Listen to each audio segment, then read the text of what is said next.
Welcome to Standard VII, Student Performance and Transcripts. The purpose of Standard VII is that all programs and institutions monitor and inform students of their progress, as well as transcripts. Transcripts are very important in our field for licensure, so authenticity and accuracy must be protected. Now, for those of you pursuing institutional accreditation, note that there are more requirements regarding student records and maintaining student records found in Standard 14. But this standard, Standard 7, deals with those standards which apply to both institutions and programs. There are two parts to the standard. The first is student performance, and two parts to student performance: attendance and grading.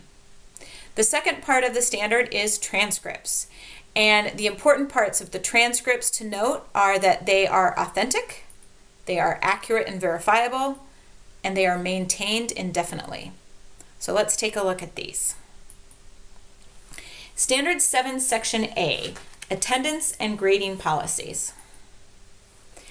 It is important that your attendance policies comply with all regulations. Now, the Commission does not specify a minimum amount of attendance policies, but many states do. So please make sure that your attendance policy matches your state requirements.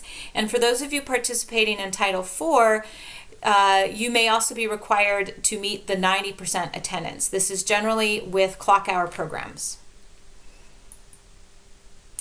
Whatever attendance and grading policies that you establish, they should be consistently enforced by all faculty.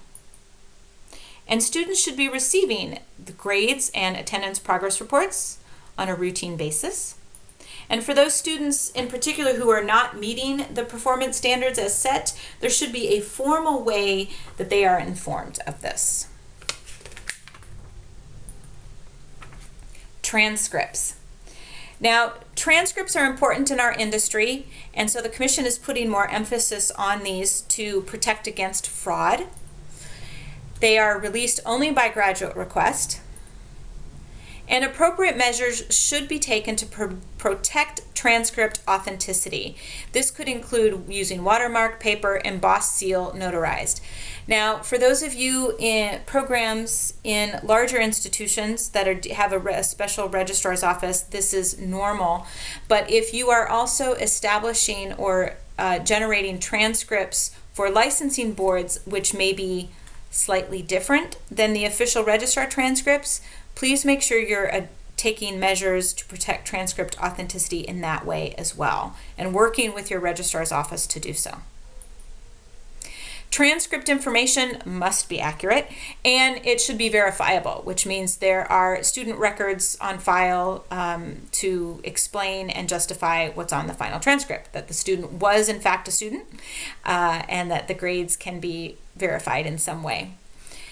Transcripts must be maintained securely, either electronically or hard copy or both, and these should be backed up. And it's very important that they're kept on file indefinitely, because as many of you know, graduates will be coming back to get them many, many years later. Please also check your state regulations for any additional requirements, including if they require that you give them transcript, particularly if there's school closures or something. Okay, the course lessons which follow will deal with these standards in more detail and hopefully answer any questions that you have right now. If they don't, please contact the COMTA office.